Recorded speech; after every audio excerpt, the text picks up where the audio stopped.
is Taj of the Beat. And welcome, ladies and gentlemen, boys and girls, guys, gals, and non-binary pals to another episode of All the Above, the show that gives you an unstandardized take on education. I'm Jeffrey Garrett, one of your co-hosts, and I've been a middle and high school principal and a high school social studies teacher. And as always, I'm joined by... What up, family? It's Manuel, your favorite teacher's favorite teacher. I'm a high school history teacher. I serve in the Los Angeles area. And this, of course, is All the Above, your home for news and analysis of all matters pertaining to the world of education.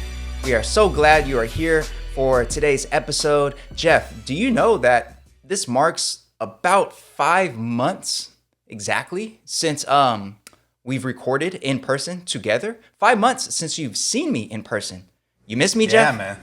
I do, Manuel. You miss me. It's tugging on my heartstrings to only see you through the interwebs here, Manuel. But I appreciate our virtual time together.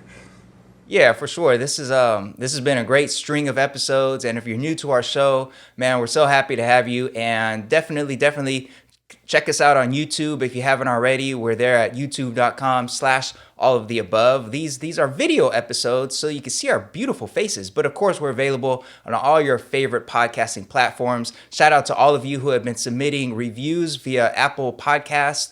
We've seen them coming in. We love the love that you are sharing. And we appreciate y'all. All right, Jeff, there's a lot going on in the world of education, as always. So what do we have on the agenda today? Well, Manuel, we got a good one for everybody as usual, and I think today's topic is going to be a real interesting one for folks because it's a different angle on an issue we like to talk about a lot that is just going to be fascinating. We have an amazing guest. We have Dr. Betina Hsieh coming on, who is the director of the teacher education program at the University of La Verne.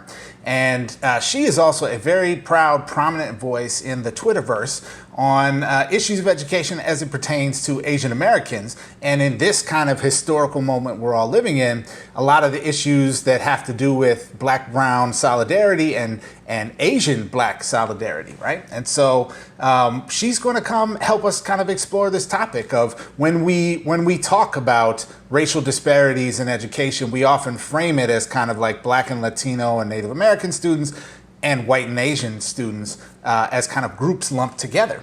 But that category of Asian or Asian American students is a huge umbrella, right? And one where there is a vast diversity of experiences inside of that category. So Dr. Hsieh is going to help us unpack that, talk a little bit about it today. It's going to be great. You definitely don't want to miss it. Super dope. Looking forward to it. All right, but folks, first it's time for our Do Now, where we take a look at recent headlines in the world of education. Stay tuned.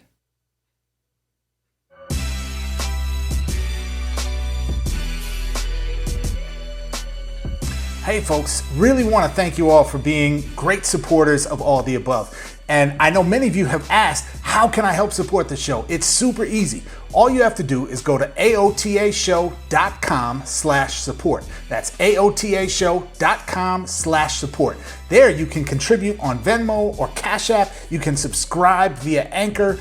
All of your support makes a huge difference. We're a small operation. It's really just Manuel and just me. That's it. So everything, the cameras, the web hosting, the editing, all the work gets done by the two of us, and every bit of support you can give helps us keep bringing you an unstandardized take on education. So thank you. Enjoy the rest of the show.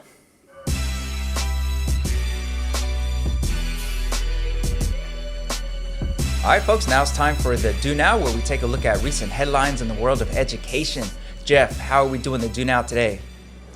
Well, Manuel, we have a pop quiz for everybody. You know, the kids are coming back to school. We got to assess, see where everyone's at. So it's pop quiz time. Yeah, we got to measure that learning loss, Jeff. That's what everyone's all about right now, trying to measure how much learning was lost in the middle of a pandemic. I have comments about that, but we're not going to go there right now. Jeff, what's the first quiz question for today? All right, Manuel, pop quiz. First question today is who got rid of all the summer school teachers? Yes, I remember back in the day, if you were a history teacher, you could teach history in the summer for students who maybe didn't pass or who wanted enrichment, and you could get paid for that. But those positions are hard to find anymore because credit recovery programs have replaced the summer school teachers. Jeff, that's my final answer. Alas, Manuel, you are correct. The credit recovery programs have won, and the summer school teachers are certainly fewer in number than they once were. So this is a story coming out of EdSource by Teresa Harrington. Really interesting story about a kind of scandalous episode with online credit recovery coming out of the Oakland Unified School District. So a pretty scathing civil grand jury report accused the Oakland Unified School District of awarding some students unearned grades and allowing unqualified students to graduate at one of its high schools via its use of an online credit recovery program known as Apex Learning. The grand jury called their report Castlemont High Cheating Its Students. And the report stated that the district had failed its students, saying there is no excuse for awarding a high school diploma to those who do not earn it. The report goes on to say that the school had been perpetuating an inequitable and failing system that pushed these students out the door without providing them with a complete education. The report cited abuses of Apex Learning, which is a very common online credit recovery program used throughout the district and frankly throughout lots of districts across California and across the country. And these abuses include grade changing by teachers who sometimes assigned grades for Apex courses that were higher than those recorded in the actual online system. It also included some students making up an entire semester course in a matter of mere hours, even though Apex courses are generally expected to take between 70 and 90 hours to complete. And a faculty member teaching Apex courses without being credentialed in the actual subject they were teaching. Now, Manuel, I'm sure you have lots of thoughts about this. I would love to hear them. What say you? Well, I guess I'll preface this by saying it's not right to change academic records, and if a teacher changed the academic record in an unethical way, that's a problem. But that's not really the story here. The report was called something about Castlemont cheating its students and the district failing its students. It did fail them and it did cheat them, not by changing their credit recovery online program grades, but by 12 years of underserving the community. I mean, Castlemont High is just, as far as high schools go in California, one of the most underserved, marginalized high schools in the whole state. I mean, this has been a struggling high school for a very long time. And for folks who aren't familiar with Castlemont High, just looking at, I mean, not that test scores are everything. And, you know, if you've been following our show, you know I'm not a big fan of standardized testing at all. But just looking at that as a possible measure across California when it comes to math proficiency, about 39% of students across California are proficient in math. Castlemont High, that number is less than 5%. When it comes to reading in California, we're talking about 50%, something like that. And for Castlemont, it's less than 5%. The graduation rate, according to the CDE's data dashboard, the graduation rate for Castlemont is 57%. A high school to have a 57% graduation rate in 2020 in the world of online credit recovery is just abysmal. So yes, the school is failing its students, but it's not failing them because it's letting them cut corners on these credit recovery programs at the very end of 12 years of disservice. It's failing them that whole time. I mean, this is a school, I mean, we're talking about the Bay Area, and anybody that knows anything about housing knows that housing in the Bay Area, there's a real crisis going on. So we're talking about just one block from Castlemont, you're seeing homes that aren't like very large and aren't the greatest, but that go for $500,000 and up. So we're talking about huge housing struggles. We're talking about tremendous economic segregation when you look at schooling in the Bay Area. Castlemont High is almost entirely black and brown. I think it's something like 99% black and brown and 93% or something around there, low SES. So we're talking about a very struggling school that fits the category of what Diane Ravitch calls the toxic mix of racial segregation and economic segregation. So for folks to be upset that these credit recovery programs are being, used in a maybe sketchy way to help get kids through and beyond and let them graduate and move on with their lives. If you're upset with that, but you're not upset with the disservice that has happened to these students along their whole educational trajectory, then really you're mad at the wrong folks. And I'm not a big fan of credit recovery. I think anybody that teaches in a high school context knows that credit recovery programs like kids click through and kids get their credit, but they don't necessarily learn a lot. I believe we talked about that on the show before, about a report that came out showing that graduation rates have gone up, but learning hasn't. And one particular reason for that is these online credit recovery programs where students get their credits but don't necessarily learn the content. So, I mean, that's a real story, but the bigger story here is how much these students have been just underserved their entire educational career. So if a kid was allowed to just swindle his or her way through a economics class at the last minute so that they could get their cap and gown and move on with their lives, I ain't mad at that. Again, I'm not condoning it, but that's not really the scandal to me. Yeah, I'm feeling you on that, man. My first reaction when I saw this story was, so relative to what everybody else out there is doing with online credit recovery, what is this particular school, this particular district doing that's actually all that far outside the norm? And I don't say that to besmirch everyone else's reputation, but just to say, like, we know online credit recovery is not particularly good, right? If it was, we would do all school like online credit recovery, right? Exactly. It's just not that good. But neither are the alternatives. Making kids take their classes all over again for the second time does not produce good results either, at least most of the time, right? So, I think what online credit recovery offers us is a way to say, okay, if a kid has failed a bunch of classes, but they are motivated and engaged in school and trying to get caught up, this is a vehicle that can help them do it and help them do that in a more efficient way than having to retake all these courses. And I think fundamentally that's a good thing, because the reality is, like, let's be real, man. There's not a single adult walking around today who's like regularly using every bit of knowledge and skills that they learned in 11th grade English on their daily job, right? Like, there is a certain disconnect between, the applicable skills for living and some of the things that we learn in school is just part of the process of, like, developing our intellect and our, and our skills and interests, right?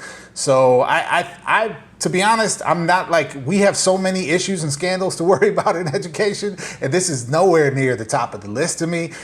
The folks who are changing grades and the kids who are finishing a whole course in 2 hours or whatever, like, that's a problem and someone should be disciplined for that, right? But this honestly, I was like, what's the giant scandal here? I don't think this is a giant scandal. Yeah, exactly. I mean, Castlemont is located in an area of Oakland that has the highest rates of positive COVID testing. I mean, when you layer all the housing challenges, the fact that a lot of these kids belong to families that are essential workers and are struggling under this pandemic, when you lay just everything together, it's just like, why am I going to be mad that some kids got through their final few credits through this, maybe taking advantage of a credit recovery program that probably doesn't even care, because they're raking in their own dollars from kids even taking these courses in the first place. Like, that's not the scandal to me. Yeah. And I also noticed how in this scandalous, capturing of what's taking place, Apex Learning was not, on the hook. This company that's making millions and millions of dollars off of these credit recovery programs, right? Like, maybe some onus needs to be on them to improve their product. Yeah, exactly. Big facts, Jeff. Big facts. We love facts here on All of the Above. All right. We have another quiz question, Jeff. You ready for this one? The question is, ready. What does ADA stand for? Oh, man. See, here I thought you were going to give me a difficult question, man. I wanted a challenging, rigorous, Common Core aligned question, Manuel. And all I get is this. That's easy. The answer is average daily attendance. It's the most important metric for every school in California, because that's how you get revenue from the state. Final answer. That's how you get your dollars. That's right. But no, Jeff, you're wrong. You're wrong. In this case, ADA, of course, stands for the Americans with Disabilities Act. And this story is about a host of violations in school campuses across the country relative to the now 30-year-old landmark case for ensuring access for students with disabilities in this case.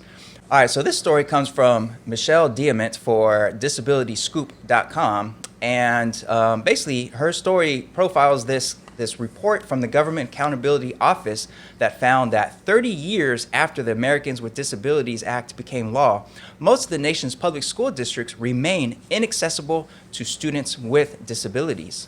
This Government Accountability Office report found that in 63% of public school districts, at least a quarter of their facilities aren't physically accessible to those with disabilities. In 17% of districts, there are schools that just straight up do not serve students with physical disabilities because of the barriers in their buildings.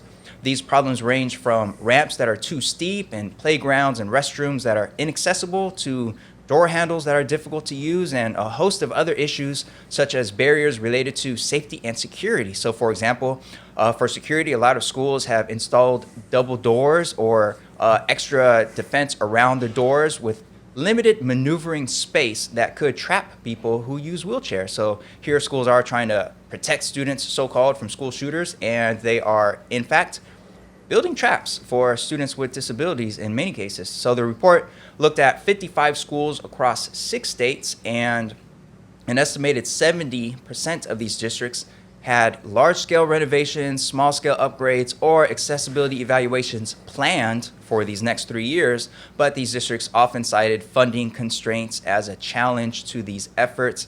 Districts also said they need to prioritize projects that keep buildings operational, such as roofing and heating projects. So Jeff, what are your thoughts about this report showing that so many schools across the nation are physically inaccessible to students with disabilities on this 30th anniversary of the Americans with Disabilities Act?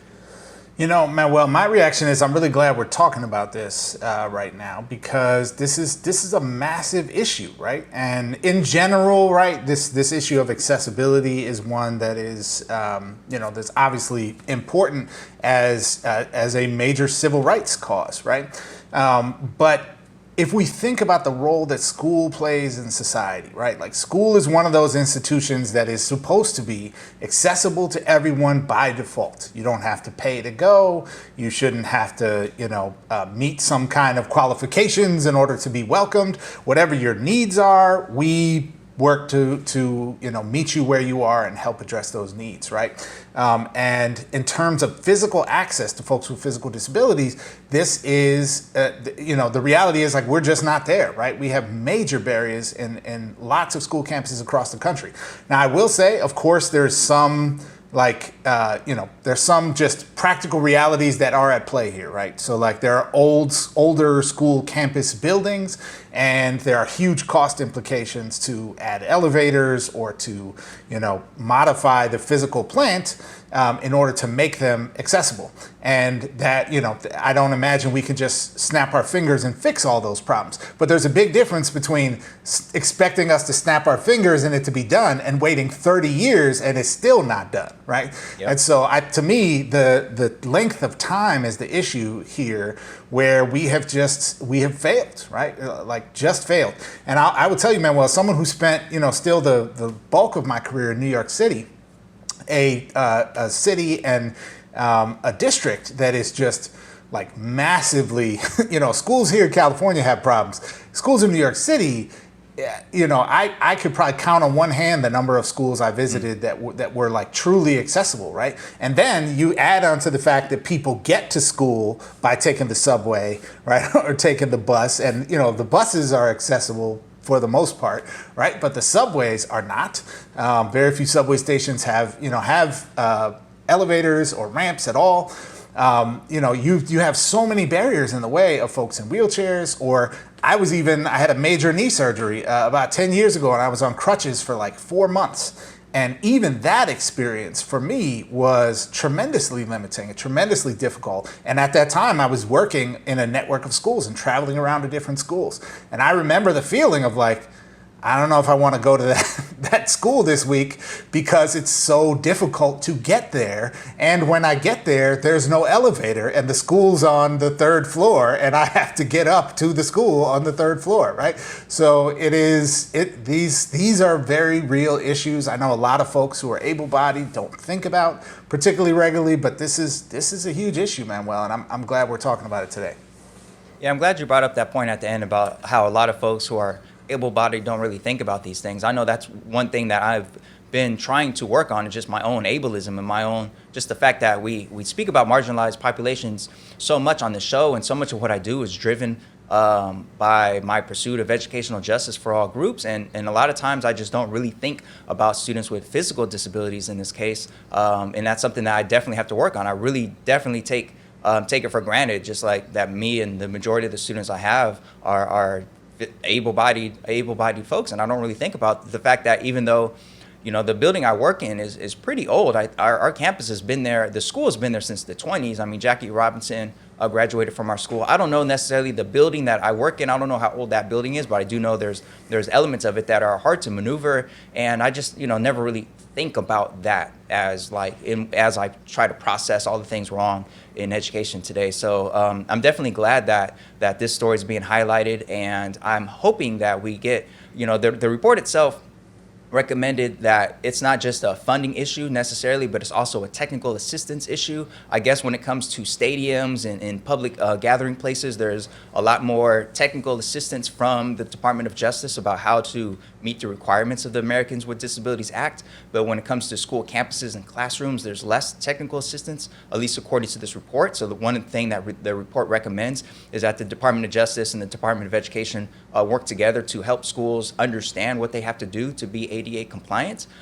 So, you know, there's that. But then I hear that, and then I'm like, Department of Justice, Department of Education, in this year 2020, I can't count on them for anything. Betsy and Bill Barr ain't doing a damn thing. A damn thing. If anything, it's just like, how can we spin this into providing parents more school choice and providing them opportunities to take that taxpayer money and go to a private school where their doorknobs are ADA compliant or something. Yeah, so, you know, so that's definitely, I don't have a lot of hope for that happening, but I do question, and, you know, I don't know because I haven't served in the military, but I do question the extent to which these problems exist in the military, because I just feel like when it comes to funding for like upgrading classroom doorknobs, you know, I just think in my head in the military, that's probably like not even a question, like, oh yeah, just do it. But in schools, it's just like, well, we could do that for, you know, to be ADA compliant, or we could work on the heating because the heating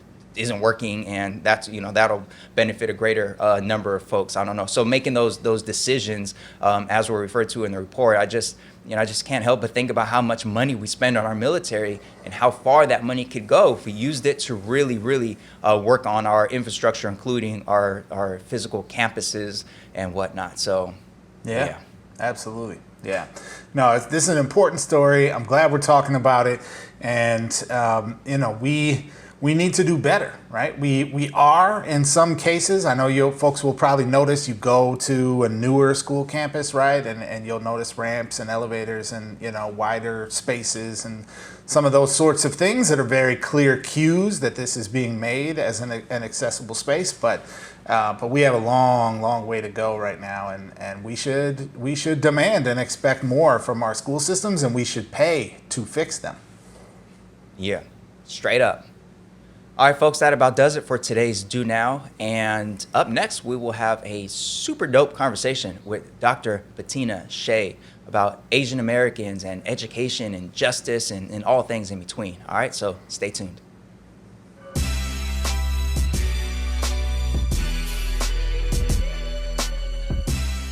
Hey, Manuel, is that a new shirt? Why, yes, it is a new shirt. See that? See that? Looks nice, don't it? Looks nice, don't it? This is a AOTA logo t-shirt that I got at the AOTA store.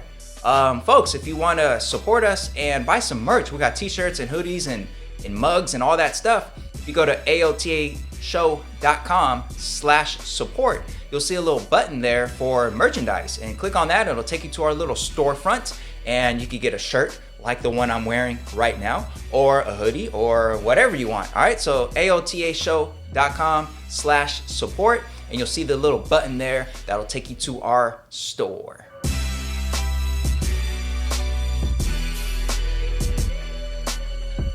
All right, folks, now it's time for today's seminar. And before I introduce today's guest formally, I just gotta say, I came across this fantastic educator on Twitter and just like following her on Twitter. I'm like, wow, she's pretty dope. And then I ended up at her blog and read some of her posts there. I was like, wow, she's actually super dope. And then I heard her on the Black Gaze podcast. Shout out to Black Gaze podcast. And I was like, whoa, this educator is phenomenally dope. And we absolutely must bring her on to all of the above, because we have a long streak of only inviting the phenomenally dope educators onto our show. So we are very, very, very pleased to have with us today Dr. Betina Hsieh. Dr. Hsieh, thank you so much for joining us here on All of the Above. Thank you so much for having me, Manuel and Jeff. I'm super excited to be here. And I feel honored to be described as phenomenally dope, given some of the folks you've had on All of the Above. It's all big facts, though. We love facts here on All of the Above. And folks, if you're not familiar with Dr. Hsieh's work, let me give you a little background about who she is. And Dr. Betina Hsieh, she's a professor who serves as the director of teacher education at the La Fetra College of Education at the University of Laverne. Her teacher education work is informed by her urban middle school teaching and literacy coaching experiences, her work as co-director of the Bay Area Writing Project, and her mothering. Her current research interests include Asian American teachers, mother scholars, identity-informed mentoring in teacher education, and teacher educator identity. At the heart of Dr. Hsieh's work is the exploration of how who we are shapes what we do and the choices we make as teachers and teacher educators. Her recent publications include articles in Contemporary Issues in Technology and Teacher Education, English Teaching, Practice and Critique, Literacy Research and Instruction, and the Journal of Diversity in Higher Education. And this is really a perfect time for Dr. Hsieh to join us here, because as California educators, now if you follow our show, if you watch our show or listen and you aren't in the state of California, you might not be aware. But education, I mean, this is a messy time in education throughout the nation and throughout the world, with the COVID crisis, of course, and nationally the uprisings that followed the killings of George Floyd and Breonna Taylor and Ahmaud Arbery and others. And so education, this is already a tough time for educators, but in California specifically, we have a ballot initiative this November that is Prop 16, and it looks to restore affirmative action in California. So myself as a teacher, I'm seeing an uptick in folks trying to divide the Asian American and Black community and prop up Asian American academic achievement as proof that there's no systemic racism. And then, of course, we have all the bigotry and hatred around the COVID crisis, and folks trying to aim their hatred towards Asian American folks. So it's just a really tough time, and our audience tends to be folks who really want to do right by our kids in schools. So Dr. Hsieh, we're just hoping that you could help us bring some clarity to this really big moment in education. And with that, I think Jeff has our first question. All right, Dr. Hsieh, it's wonderful to meet you. Thank you so much for joining us today on All the Above. And recently, you published an article with Dr. Jung Kim entitled Challenging the Invisibility of Asian Americans in Education. And I wonder if you can start off by telling us a little bit about what you mean by the invisibility of Asian Americans and how that manifests in various ways in our field of education. Yeah, so that's a really great question, Jeff. So invisibility kind of starts off young, right? So when we think about Asian Americans, I think about my own Asian American experience as a student and as an Asian American young woman growing up, right? As a girl, I never saw myself reflected in the curriculum, right? So one of the places where we see invisibility is we don't actually have stories of Asian Americans. Like there'll be a throw into multicultural, like lit with Amy Tan, right? As if Amy Tan and her particular Chinese American experience, right? Like represents all of Asian America, right? And that inclusion of that one short story or the Joy Luck Club is enough to represent every single Asian American experience ever. So there's invisibility in terms of the English curriculum, the history curriculum, right? We don't know about the contributions of Asian Americans, right? If we see Asian Americans in history curriculum, we see them as part of the Chinese Exclusion Act and maybe Japanese incarceration, right, during World War II. And that's all we really know. We don't know about the histories of Asian Americans in solidarity with other people of color groups. any affirming, right, views of Asian Americans, and we don't see Asian Americans kind of represented in our classrooms either. So one of the statistics that kind of haunts the work that we're doing is the lack of representation of Asian Americans in classrooms as teachers as well, right? So Asian Americans are actually the fastest growing immigrant group in the United States, and a lot of people don't know that. But right now, Asian Americans are 6% of the population, the school age population, and yet there are only 2% of all of the teachers in the United States who are Asian American. So there's a lot of underrepresentation of Asian Americans as teachers in the classroom across diverse fields, despite the fact that Asian Americans are actually, some subgroups of Asian Americans are highly qualified to be teachers, right? So what is it that is keeping Asian Americans out of classrooms so they're not serving as role models for other students, right? Not just Asian American students, but all students. So there's invisibility there in education, but then there's also invisibility when we think like within Asian America, because when we think about the Asian diaspora in America, a lot of people tend to think about a certain type of Asian, right? Like they think about East Asians, usually Chinese, Japanese, maybe Korean, right? And then that's like all of Asian America, but there are many other Asian subgroups that aren't really considered in the conversation, right? So South Asians, Southeast Asians, undocumented Asians, right? Like we don't hear like the story of the diversity. So there's a lot of invisibility there. And then like there's invisibility of the oppression that Asian Americans have faced historically and currently face, and the intersectional kind of oppressions that they face as immigrants, right, based on class status, based on gender identity, right, sexual orientation, right? There's all these things where we tend to think about Asian Americans through these lenses, these stereotypical lenses, right? That they're quiet, hardworking, academically successful, and it really renders invisible any of the challenges that Asian Americans have faced, and also the histories of advocacy and solidarity and the voices that Asian Americans have, because they're all filtered through this lens. So we, in our special issue, talk about that. So the article that we published was actually the introduction to a special issue that Dr. Kim and I co-edited to really highlight some of that diversity within Asian America, which often gets rendered invisible, right? Which is kind of part of the whole, larger agenda of white supremacy, right? It's like if we don't know our histories, if we don't know who we are, if we are invisible, then we're more willing to take on whatever identity may be assigned to us by people in power. And so I think it's really, this idea of invisibility is really important to challenge in general, kind of in all of the spaces of education.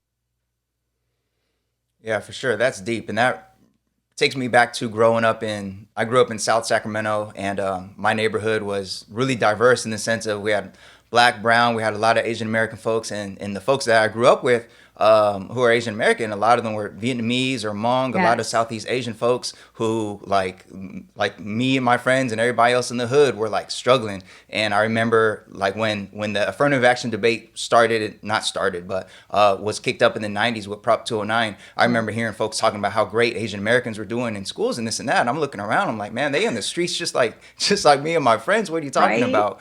So yeah, this complete like invisibility of particular subgroups especially. Yes. And the struggles and marginalization for sure. And speaking of that, I want to read a piece of the article and see if you could elaborate for us some to help clear some of this up for folks. So in that same article, you all write that, quote, the model minority myth with its emphasis on Asian American character traits of hard work and high achievement is used to discredit claims of structural racism, particularly those of Black Americans.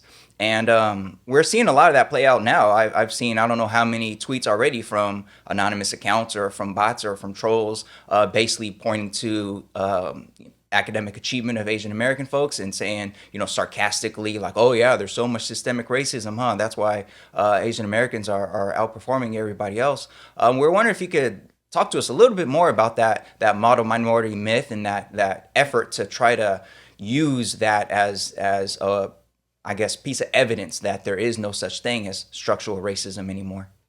Yeah, I mean, I think one of the things that's hard about being Asian American and being somebody who does research on Asian American is pretty much you always have to like filter everything through and let me tell you why the model minority myth lens is a myth, right? Like tell you why it's actually not true.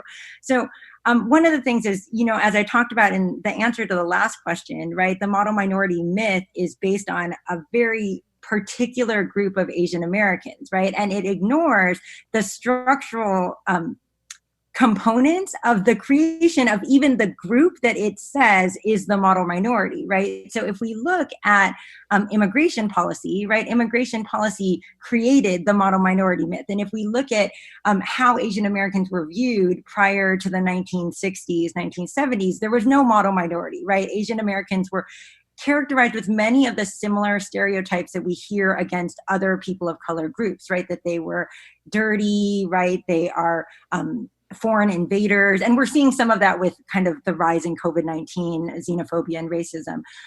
But, right, what created the model minority myth is this phenomenon called hyperselective immigration, right? And so basically, when there was reform to immigration starting in the 1950s and then moving through the 1960s and ending kind of in the 1965 Immigration Act, right?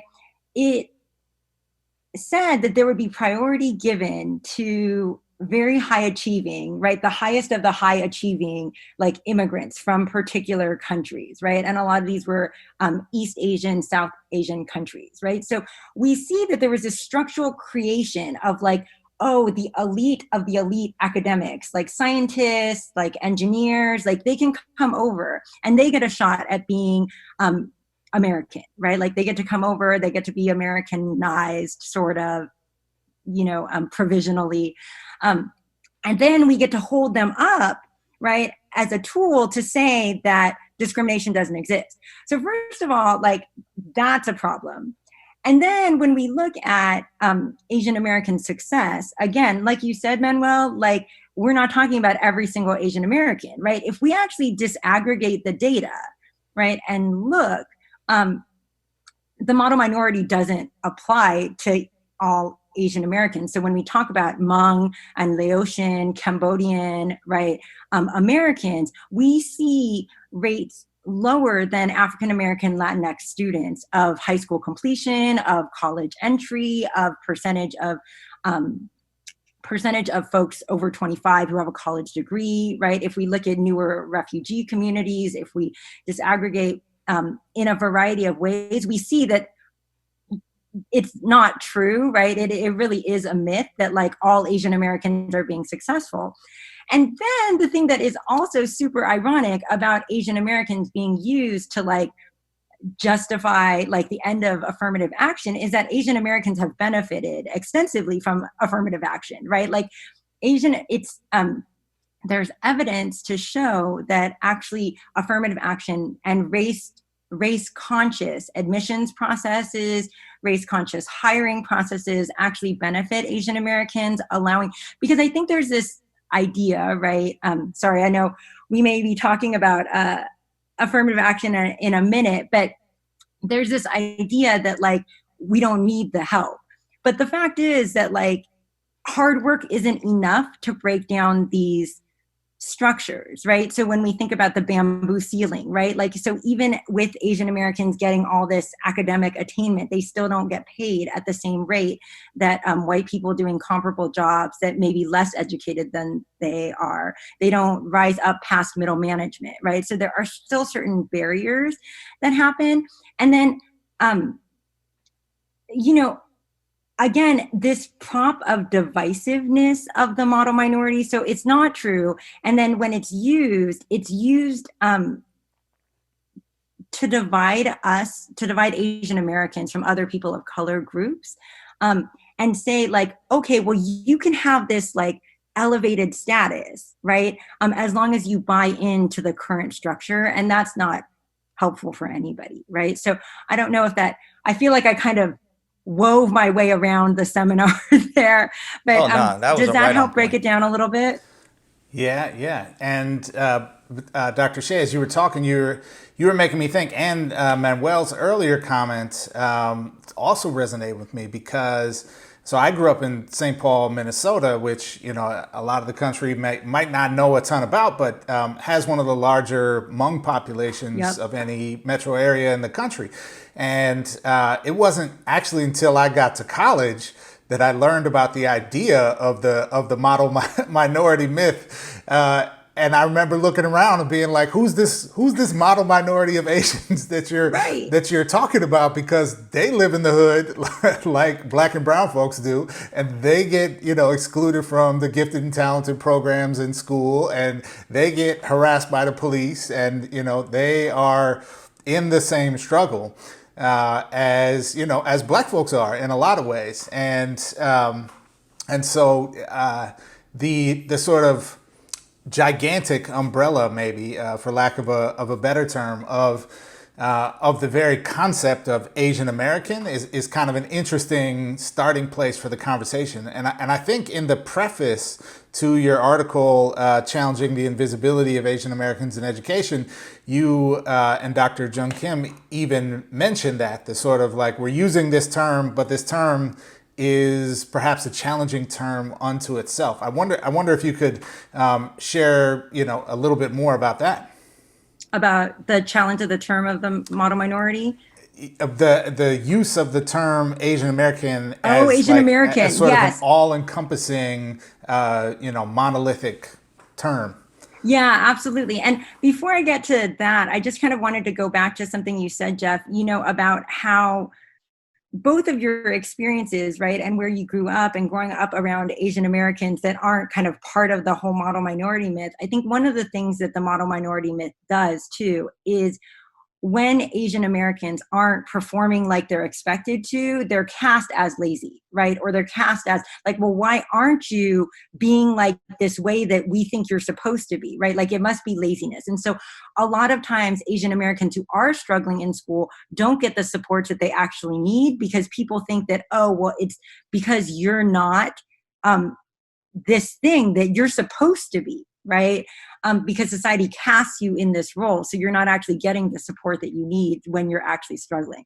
But to kind of get back to the Asian American term, yeah, absolutely. It's, we struggled a lot with kind of how we talked about like the Asian diasporic peoples in America, right? And talking about Asian America because so first of all, a lot of times people lump in Pacific Islanders with Asian Americans. And it's been kind of an evolutionary process for us too, because initially we're like, okay, Asian Americans and Pacific Islanders, like we want to be inclusive of like, um, you know, folks from the Pacific Rim, right?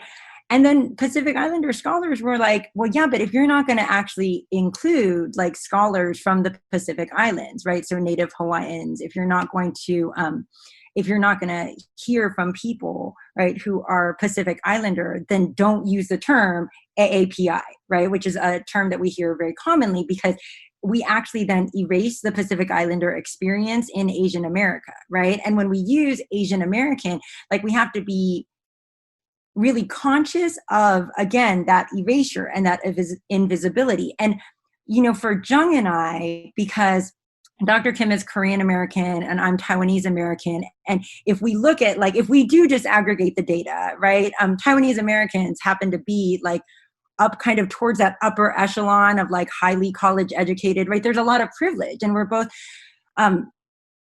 now kind of in this middle class, like, academic environment. So we recognize there's kind of a lot of privilege within the term of Asian America. And like when we speak, right, we don't want our voices to be able to speak. Like I can't speak even for all Taiwanese Americans, right? Like I'm a second generation Taiwanese American. I was born in this country and I have unique experiences as the daughter of a Taiwanese and Chinese immigrant, right, from Taiwan. But I can't even speak, right, fully for all Taiwanese Americans. So then to have an issue that like talks about Asian Americans, it's like, do we want to further like reify or contribute to the erasure of certain Asian American subgroups, right? And so we try to be in our selecting of articles for that special issue conscious of whose voices tend to be erased or left out of conversations, right? And even within Asian America, like we talk about, like there are generational differences. So my experience as a second generation daughter of immigrants is different than my children's experience. My children are multiracial Asian Americans. My husband is from Peru. And so, you know, their experience is different, right? And Dr. Kim's children similarly, right? Third generation multiracial Asian Americans. But then we have an article in there that is looking at international students. And, you know, recently there's been a lot of, there's been recent immigration policy against like international students and kind of the struggle. And we don't, like we have friends that are international students and international faculty and on H-1B or F-1 visas, but that's not our experience, right? So then when you are Asian American, I mean, part of what we talk about too, the other prevalent myth besides the model minority is the forever foreigner or the perpetual foreigner myth. And it's this idea that like, oh, well, you look Asian, so you must be first generation, you must speak with an accent, you must, but actually those voices get silenced a lot in Asian America, right? Because there's this distancing of, oh, I'm not fresh off the boat. I'm not, you know, that kind of Asian American. I'm this kind of Asian American. And so, yeah, that term is really complicated because some people don't even identify as this pan-ethnic Asian American. Like they prefer to identify as Taiwanese American. And I actually, or their ethnic group American, or just their ethnic group, right? So my good friend, my bestie, Min Jung Pai was on All of the Above, you know, a while ago. Yeah. And, you know, depending on where she's at, like she identifies herself in different ways, right? And I do too, right? And so it's always this constant negotiation within and outside of Asian American spaces, like how you choose to identify. And like, and then the other complicated thing, and then I'll stop after this, is that, you know, the origins of Asian America, right? The term Asian American came about in the 1960s, like during the Third World Liberation Front movement for ethnic studies at San Francisco State, right? And so that term wasn't even a term, like it's only been a term for like 50 years, right? And so, and it was a term of political solidarity. And so it has different meaning when people use the term as a term of like pan-ethnic solidarity versus using it as a term to like classify your racial status. And again, like when you use the term, like because there's so much diversity in the beliefs among Asian Americans, we have a lot of work to do, right? Like in terms of like, it doesn't mean all this or all this. And yeah, it's complicated, like you said. Yeah, and even just bringing that up, the ethnic studies part up, I know there's been discussions and disagreements about the Asian American aspect of ethnic studies and if that should include Arab American studies under that umbrella. And just it seems like, I mean, shocker here to anybody listening, but when we talk about overarching racial categorizations in America and you know, ask 2 or 3 critical questions about categorizations, they start to fall apart pretty quickly because, you know, race, of course, is a fictional construct and it's a hell of a mess. All right, so speaking of the messiness of racial categorizations on your blog, and we'll link to that on our website, aotashow.com. You wrote a really powerful open letter entitled An Open Letter to My Asian American Friends and Family on Anti-Blackness and Solidarity. So, of course, we've seen a summer of national uprisings around America's reckoning with anti-Blackness. And in that open letter, you call on folks within the Asian American community to stand in solidarity with Black folks for their mutual liberation. We're wondering if you could talk a little bit more about that solidarity between Asian American folks and Black folks. Yeah, absolutely. So this is actually one of my favorite topics to talk about. And this is what my Black Days podcast episode was all about too. So when we kind of started the seminar, right, we were talking about the invisibility of Asian Americans, and one of the things I think I referenced was this idea of our invisibility in movements of solidarity, right, and our invisibility, our invisible history as people of color. And so, one of the things that I think is really important to recognize is that Black American and Asian American struggles have been linked for a long time, and we have been showing up for each other historically for a long time. And this divisiveness is really a tool of white supremacy, right? And we see that, like, we see kind of the conditional nature of Asian American proximity to whiteness. Even recently with the COVID-19 xenophobia and racism that's happened, right? Where we see that, Asian Americans who have been used as a prop, right, as, the model minority, all of a sudden become like the virus, right? Like, you are a virus, you're a foreigner, you're here to infect us. And we see that in the rise in hate crimes, right? 800 in California, 1,200 nationwide, by early July, right, in response to kind of this xenophobia and racism.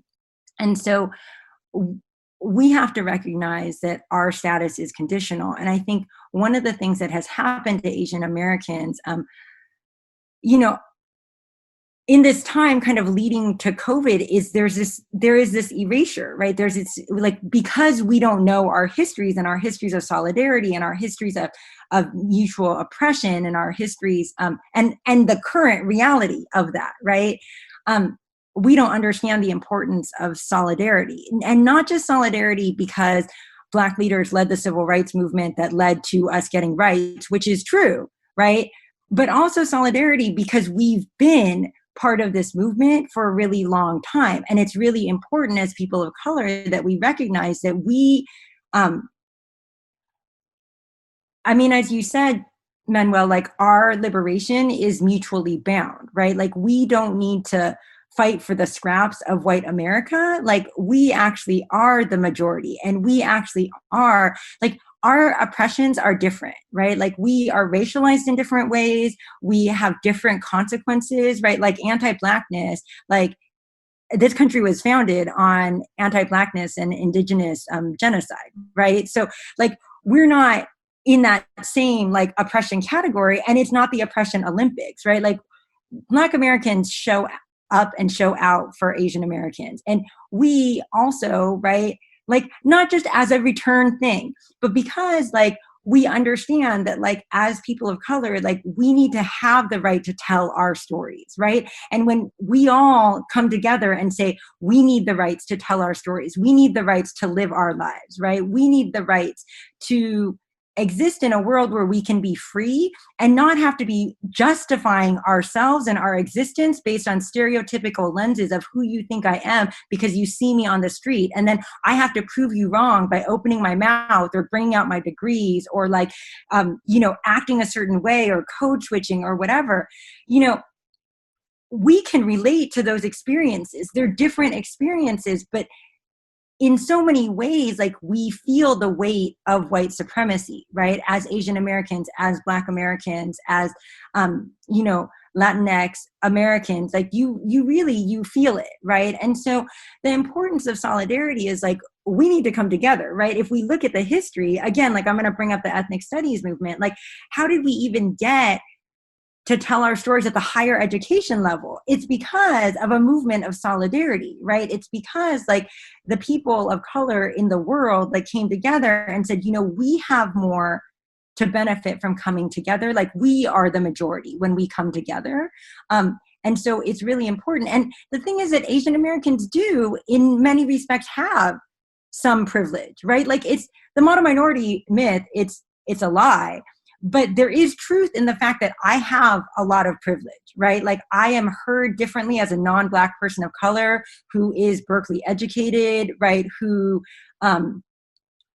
is middle class, who can speak with all of these ways. And I have different circles. And so it is our responsibility where we have privilege to, in love and community, like advocate for one another, right? And to bring one another along in our liberation, because none of us are free. And I talk about in that blog, like, what has it cost us? Like, as Asian Americans, we really need to think about what it has cost us to buy into this myth, right? Like, what have we sacrificed? Like, we sacrifice our voices, we sacrifice our identities, we sacrifice embracing who we truly are as Asian Americans in order to ascribe to this, like, ideal of whiteness that we can never have, right? Like, you can say, like, you can get this far.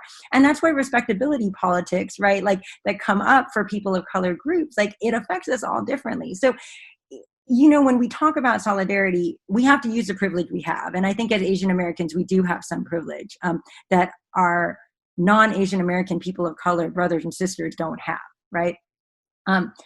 But we also need to come together to realize, like, we all suffer under white supremacy. Like, white folks suffer under white supremacy too, right? Like, because none of us is free, right, when we're holding each other down. And so we need to come together and use what privilege and power we do have, what positions we do have, to support one another in the work, right? And not just now, like, not just in this moment where, like, oh yeah, like, I feel discriminated against because Asian Americans are, like, you know, experiencing more hate crimes, so now I can relate to, like, my Black and brown, like, siblings, right?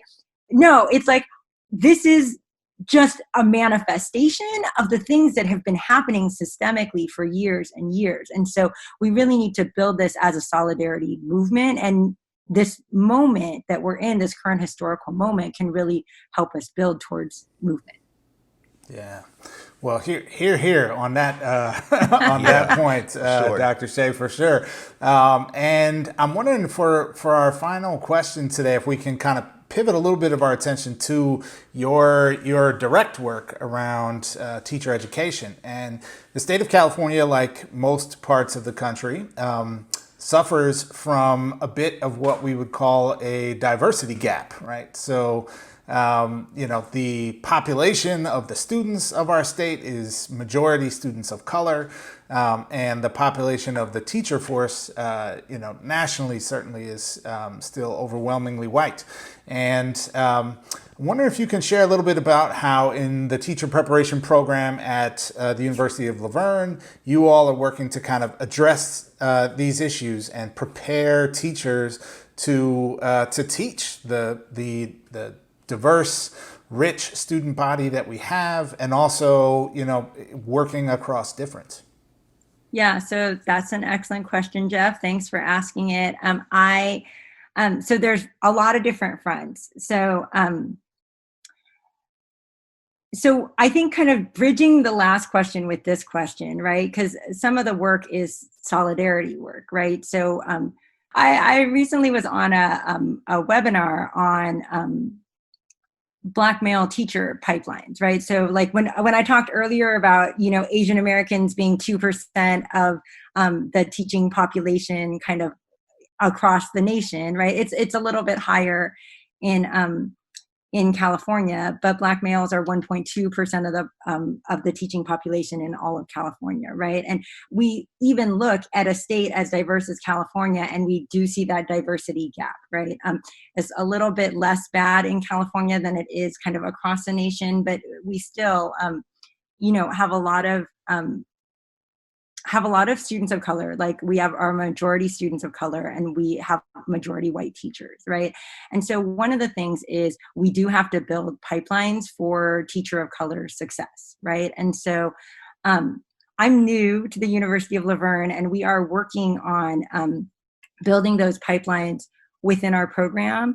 But also I'm involved in kind of statewide discussions and statewide organizations related to teacher education. And this webinar that I'm referring to was focused on building a Black male teacher pipeline, right? And what are the things that what are the obstacles that we place in the way of Black male teachers being successful, starting in K-12, going through teacher education, and then into the field? And actually, that's what a lot of my research work has been on too, is like not just looking at what are the obstacles, but how do we view teacher candidates of color and teachers of color? And are we drawing from their cultural and linguistic funds of knowledge, which is a term from cultural anthropology from Louis Moll and his colleagues, right? How do we develop their community cultural wealth, which is from Tara Yoso, right? Like, how do we take the richness that they bring? Because, the thing is that we in K-12,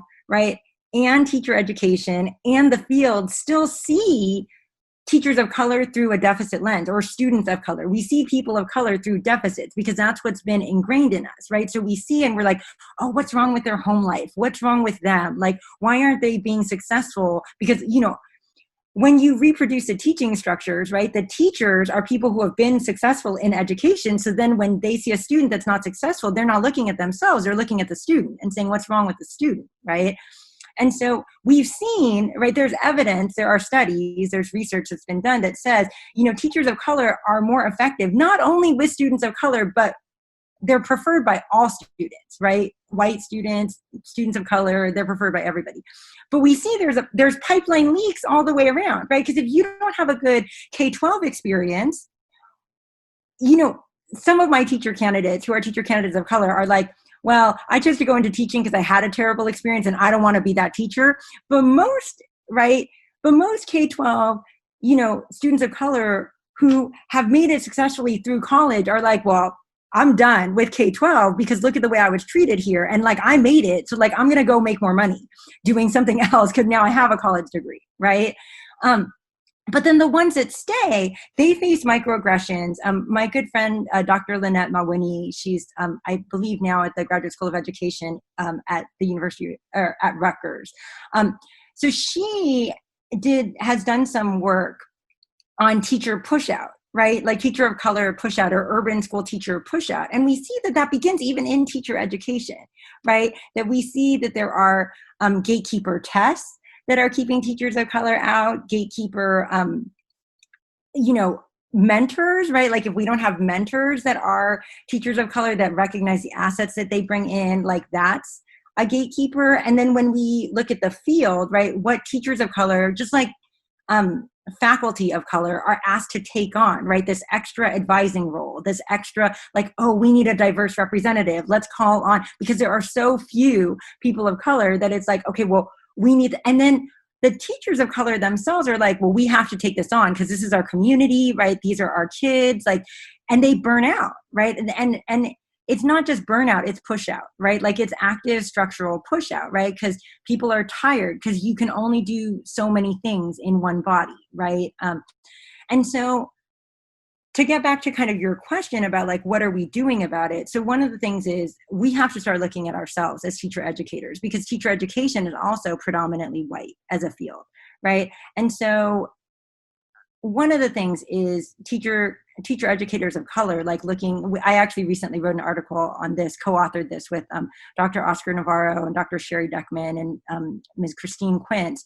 We just wrote an article that was out last year in 2019 around teacher educators of color and how we can use our positions, right, to draw from the funds of knowledge of teachers of color and prospective teachers of color, like as former teachers of color who are now teacher educators. So one is like, we need to create role models in teacher education. And then we need to do the reflective practice to start dismantling those barriers. So one of the reasons I decided to step into an administrative director position is because I really want to take a look at the barriers we're setting, right? Like there are state barriers, right? Like there are tests and performance assessments and that are very high stakes that kind of dictate. I mean, it's similar to the way it happens in K-12, right? Where standardized tests like end up dictating your curriculum, because if you don't pass, like the kids can't get a degree, right? Or the kids can't like get into like enrichment classes. And I mean, so many of the things we know that keep kids in school, right?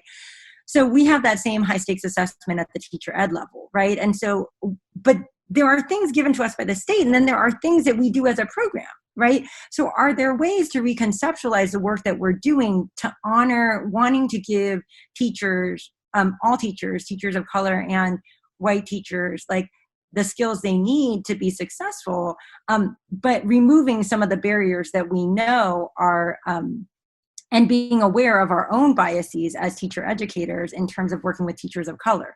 And then we have the second side of that, which is we still have a majority of white teachers. And we can't just ignore white teachers and be like, okay, well, I only want to teach to the teachers of color, and let's I think it's good to center. I'm just going to be direct. I think it's good to center the experiences of teachers of color because they're so invisible in so many places. So I think finding affirmation and role models and aspirational teachers and teacher educators of color is central.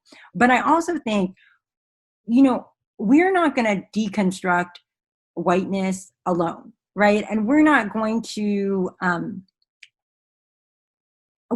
build a better educational system without white people, right? Or without white teachers. It's silly, right? And it's, I am somebody who really believes in working in community, right? And I think that I try to operate from a place of love and try to operate from a place of working with people doing the best they can with the knowledge that they have, right? So then what is the knowledge that they need that they don't have that could help better prepare them for being in diverse classrooms? And I think the number one thing that I've been trying to focus on is shifting from a deficit mindset to an asset-based mindset, right? And so Dr. Goldie Muhammad actually wrote this great book that has she and Dr. Betina Love, another Betina who I love, her name is Betina Love, right?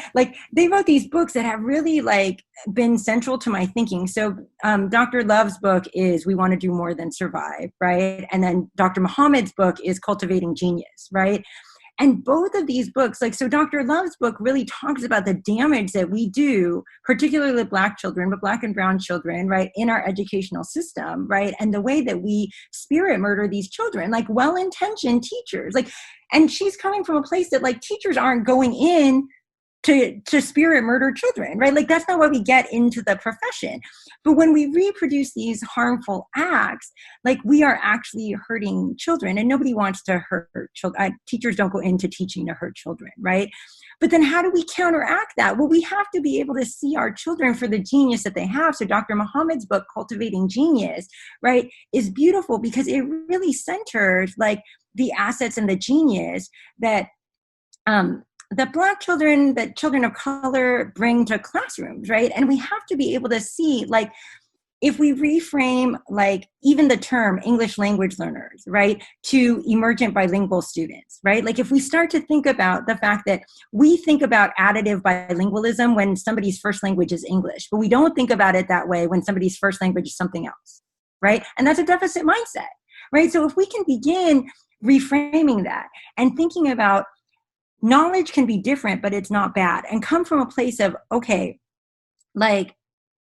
it doesn't have to be the way that we know. We as teachers can also be positioned as learners, and we can understand and recognize the humanity of the students that are in front of us.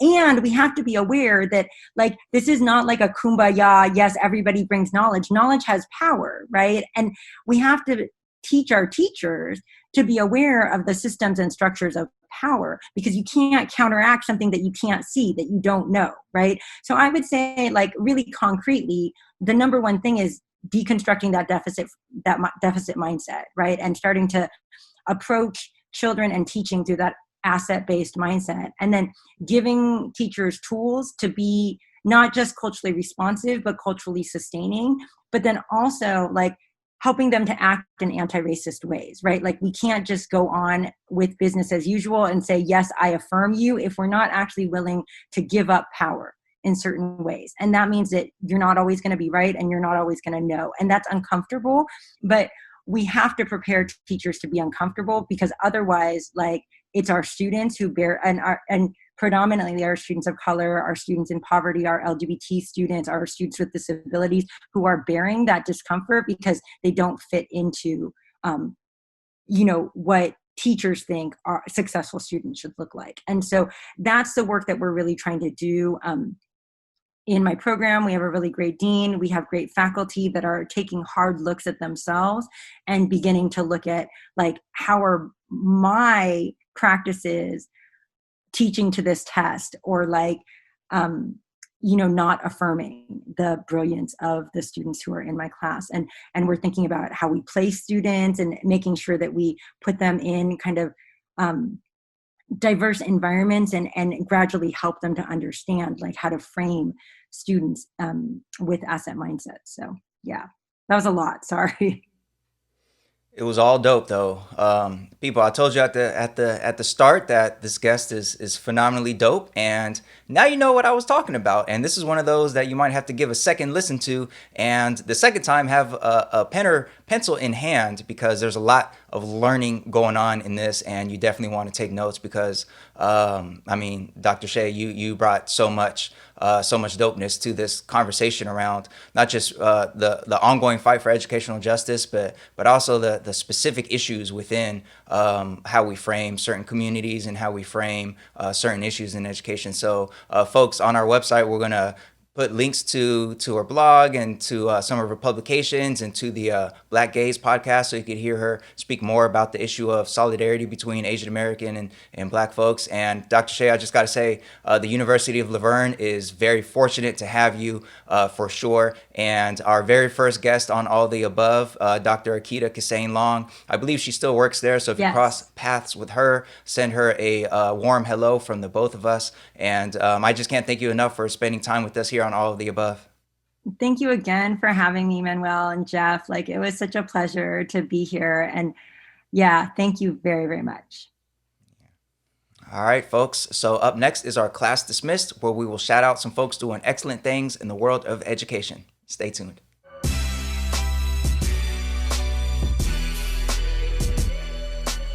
All right, folks, it's time for Class Dismissed, where we like to give shout outs to folks doing great things in the world of education.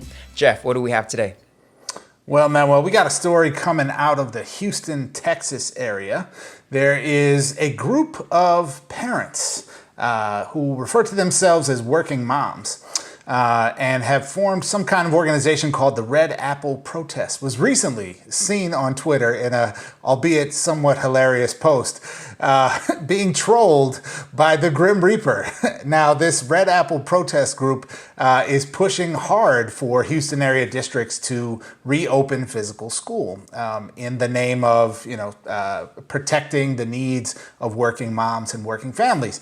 And of course, Texas being one of the nation's major hotspots and coronavirus outbreaks right now is, not necessarily going to open schools, at least in the short term. But the Grim Reaper came out to sort of counter-protest and really carrying signs that agreed with the Red Apple Protest moms, but you have to laugh at the image there, man. When the Grim Reaper is on your side, perhaps you might want to reevaluate your position. But of course, they did make it clear that they're not with the Grim Reaper, Manuel. So I guess it's okay. I guess that's an important point that, they're not with the Grim Reaper, even though the Grim Reaper had basically the same signs up, open schools now. Yeah. Yeah, I found that to be hilarious because you see, this isn't like a big protest. It looks like just a couple folks there. And they had to, I guess, improvise and make their own sign that says, we're not with the Grim Reaper, or whatever it said, and reminded me of the reopening protests out there in Florida back in like April and May, when folks were going to the beaches and talking about how, like, reopen the economy and reopen everything. And then there was somebody who dressed as a Grim Reaper and was just like walking up and down the beach, which was just like poetic. And yeah, man, for sure. This is hilarious. I saw this on Twitter and I was like, that's great. That's a counter protest right there. Yes. All right, folks. That about does it for this episode of All the Above. If you've enjoyed what you've watched, please consider hitting that thumbs up and that subscribe if you haven't already. And if you were listening on the go, please, when you have a moment, take a moment to rate us and review us. That goes a long way for us, and we for sure appreciate that. All right, we'll see you in about a week. If you are listening to this, we'll see you in about a week with a passing period podcast extra. So look out for that.